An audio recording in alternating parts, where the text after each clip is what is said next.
बिहार में यादवों का सबसे बड़ा नेता कौन?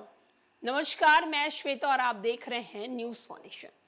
बिहार में जाति आधारित गणना की रिपोर्ट जारी की गई और इस रिपोर्ट के बाद बिहार में जाति आधारित राजनीति भी शुरू हो गई।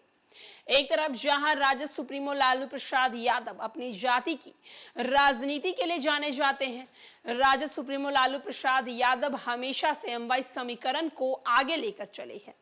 लेकिन जब से बिहार में महागठबंधन की सरकार बनी है और राजद सुप्रीमो लालू प्रसाद यादव के छोटे लाल बिहार के डिप्टी सीएम तेजस्वी यादव ने जब से बिहार की राजनीति में कदम रखा है, तब से लगातार वो एक ही बात करते हैं कि वो अब A to Z की राजनीति करेंगे, यानी कि वो सभी जात को, सभी धर्म को साथ लेकर चलेंगे और सबका विकास करेंगे। लेकिन फिर भी आज भी लोग कहते हैं कि अगर राजद का नाम आता है तो एमवाई समीकरण का नाम भी जरूर आता है। अब अगर हम बात विपक्ष में खड़ी सरकार की करें, अगर हम बात विपक्ष की करें तो बीजेपी विपक्ष में है और बीजेपी बिहार की राजनीति में जब से जाति गणना की रिपोर्ट सामने आई है, तब से लगातार वो भी जाति की राजनीति करने पर अब उतर सी गई है। एक तरफ जहां गोवर्धन पूजा के मौके पर बीजेपी ने एक बड़े सम्मेलन का आयोजन किया और इसके मुख्य किरदार के रूप में देखा जाए या फिर कहा जाए कि इस सम्मेलन को आगाज जिन्होंने किया वो गृह मंत्री नित्यानंद राय थे। नित्यानंद राय अब यादवों को लुभाने के लिए हर एक प्रयास कर रहे हैं, लेकिन अब सबसे बड़ा सवाल ये उठ रहा है कि बिहार में यादवों का सबसे बड़ा नेता कौन है। बिहार में यदुवंश पर दावेदारी को लेकर सियासी संग्राम छिड़ गया है। बीजेपी ने पहली बार नित्यानंद राय को आगे कर गोवर्धन पूजा पर यदुवंशियों का मिलन समारोह आयोजित किया। दूसरी ओर आरजेडी के प्रमुख लालू यादव ने बीजेपी की पहल को यदुवंश को खंडित करने की साजिश करार दिया। बिहार सरकार की हालिया रिपोर्ट ही बताती है अभी वहां कुल 209 जातियां हैं और इन सभी में सबसे अधिक यादव जाति के सदस्य हैं। इनकी आबादी 1,86,50,119 है, जो कुल आबादी का 14.266% है। अब इसी 14% आबादी को अपनी ओर खींचने के लिए आरजेडी और बीजेपी जुट गई है। अब ये तो आने वाले चुनाव में पता चलेगा कि क्या लालू यादव की आरजेडी को कोर वोटर यादव समुदाय को बीजेपी अपने पाले में ला पाएगी या नहीं।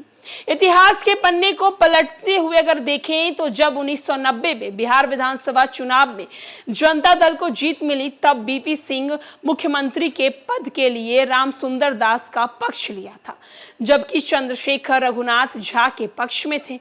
ऐसे में लालू के हरियाणा के तत्कालीन मुख्यमंत्री चौधरी देवीलाल को इस पद के लिए आंतरिक चुनाव कराने का रजामंद कराया था। कर्पूरी ठाकुर के निधन के बाद विपक्ष के नेता बने लालू का मानना था कि इस पद पर उनकी स्वाभाविक दावेदारी है, उन्हें इसमें जीत मिलती है और बिहार में उनकी कमान संभाली जाएगी। इसके बाद लालू ने कभी मुड़कर पीछे नहीं देखा। जातीय गणना की रिपोर्ट के अनुसार बिहार में यादवों की संख्या 14% से ज्यादा है। इसके बाद जहां अब 2024 के लोकसभा चुनाव आने को हैं, एक तरफ जहां बिहार में जाति की राजनीति आज से नहीं कई सालों से चली आ रही है। जब बिहार में राजद सुप्रीमो लालू प्रसाद यादव का राज था, तब वो यादव जाति को लेकर आगे बढ़ रहे थे।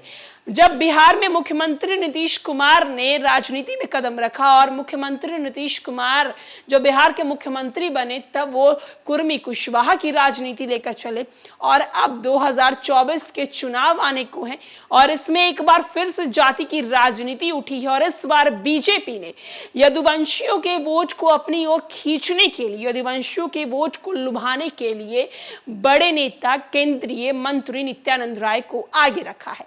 आने वाले चुनाव में देखना होगा कि यादव जाति किसको अपना बड़ा नेता बनाते हैं।